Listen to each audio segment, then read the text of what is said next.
जो द्वंद्वों में फंसे हैं, अगर वो कहीं किसी एक विषय पर दृढ़ राग कर लें और सब विषय छोड़ दें, तो उनके कल्याण का मार्ग खुल जाएगा।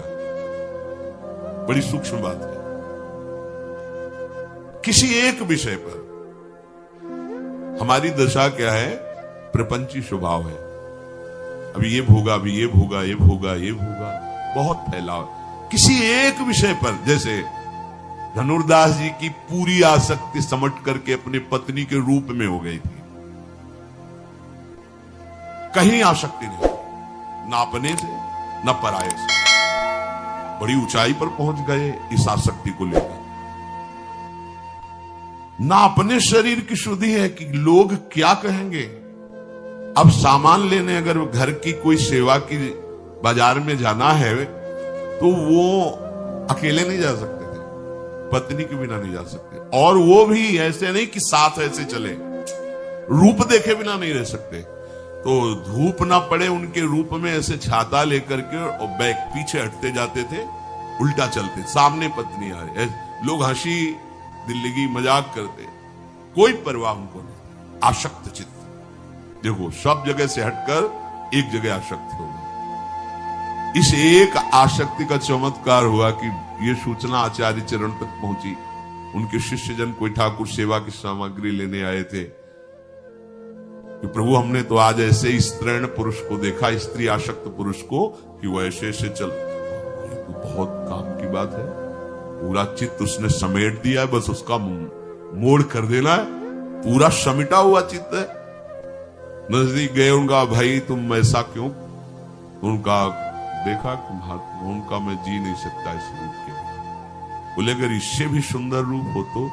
बोले ऐसा हो ही नहीं सकता। तो कहा अरे ऐसी कैसी बात कर, जीव ही स्पर्श किया तो संकल्प किया तो रंगनाथ जी भगवान उनके मानस में।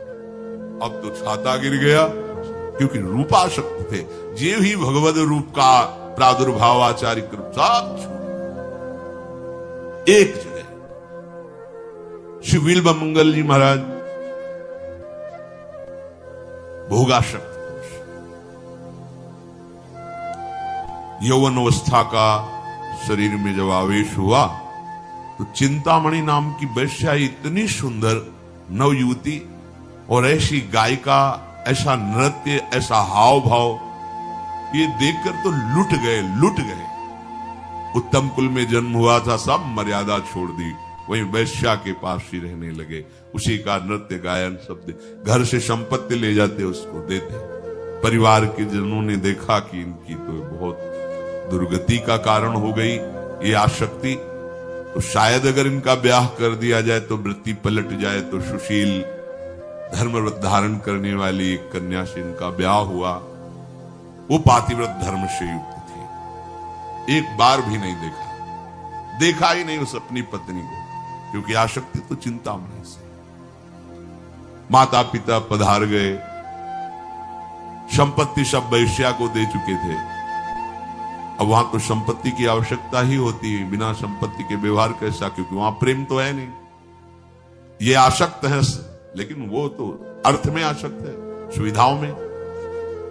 अपनी पत्नी से कहा, आज बोले अगर मैं संपत्ति कुछ नहीं ले गया तो हमें हटा देंगी, वो हटा देंगी तो मैं मर जाऊंगा, मैं जी नहीं सकता। जो उसके सौभाग्य के चिन्ह थे दे दिए। कितनी देवी, कभी एक बार नहीं कहा कि आप हमारी तरफ भी तो देखिए, हमने अपना जीवन आपको कभी नहीं। बड़ा चरित्र है, हम सारांश में बता रहे। ये मंगलसूत्र किसका है? जल्दी से पूजा की घर की तरफ चल, ये पीछे वो और रफ्तार बढ़ाई, अपने घर गई और पति से कहा, 2 सुई लिए और कहा, हे कृष्ण, आपने कृपा करके अवसर दिया, पर ये नेत्र आपको देखने के लिए लालायित नहीं हुए। ये संसार के रूप देखना, अब मैं इनको नहीं रखूंगा। दोनों सुई चुभोली, दोनों आंख फोड़। वो दोनों गृहस्थ देखकर हाथ जोड़ते, भगवान आपने ऐसा क्यों किया? बोले मैं वैष्णव भेष धारण के ऊपर, मैं हृदय से वैष्णव नहीं, मैं वैश्यागामी व्यभिचारी रहा, आज फिर मेरी दृष्टि खराब हो गई। इस दृष्टि ने मुझे श्री कृष्ण से दूर किया। ऐसी दृष्टि किस काम की, जो आप जैसे पवित्र गृहस्थों के प्रति भी हमारी पाप दृष्टि हो, इसीलिए इसे नहीं रखना, छोड़ दो, चल पड़े। श्री कृष्ण को अपने नेत्र बनाकर चल पड़े वृंदावन के लिए। अब जो जन्म से अंधे होते हैं उनका पूर्वाभ्यास होता है, वो बहुत संभाल के चलते, लेकिन अचानक कोई अंधा हुआ तो उसका पूर्वाभ्यास नहीं होता। इसलिए एक ऐसे कुएं में जिसमें जल नहीं था, सूखा था, उसमें गिर गए जाके। अब तो सोचा कि अब तो मरना ही है, आसपास कुआं, हे कृष्ण हे करुणा, प्रभु को पुकारा, हे दीन बंधु बाबा हाथ पकड़ो। ऐसे किया तो हाथ मिल गया, बड़ी दिव्य सुगंध, बड़ी दिव्य कोमलता। तो विचार किया कुएं में कैसे ऊपर से हाथ आ सकता है, 30 हाथ का कुआं, 25 हाथ का कुआं, कैसे ये तो अजान बाहु श्री कृष्ण ही ऐसा कर सकते हैं। एक क्षण में बाहर आ गए तो हाथ को ऐसे स्पर्श करते हुए छुड़ा लिया। तो उनका ठीक है, हाथ छुड़ा के जाओ, ठीक, कोई बात नहीं, लेकिन हृदय से जब चले जाओगे तो हम तुम्हें सूरवीर समझेंगे। अब तुम हृदय से जाने वाले नहीं। भगवान ने हाथ पकड़ लिया, सीधे वृंदावन लाए, और उन्होंने वंदना चिंतामणि की कि उसकी अगर डांट फटकार नहीं लगी होती तो मुझे ये सच्चिदानंद श्री कृष्ण ना मिले। हम लोग द्वंद्वों में भटक रहे हैं, कहीं एक जगह अगर आसक्ति हो जाए तो मुड़ने में देर न लगे, क्योंकि एक जगह आसक्ति होने की खास बात हम तुम्हें बताते हैं। ये मन बड़ा परिवर्तनशील भोगों को भोगने में चतुर है, ये एक जगह लग ही नहीं सकता। एक जगह होगा तो वैराग्य हो ही जाएगा, कोई ना कोई कारण उपस्थित होगा और वैराग्य हो जाएगा पक्का।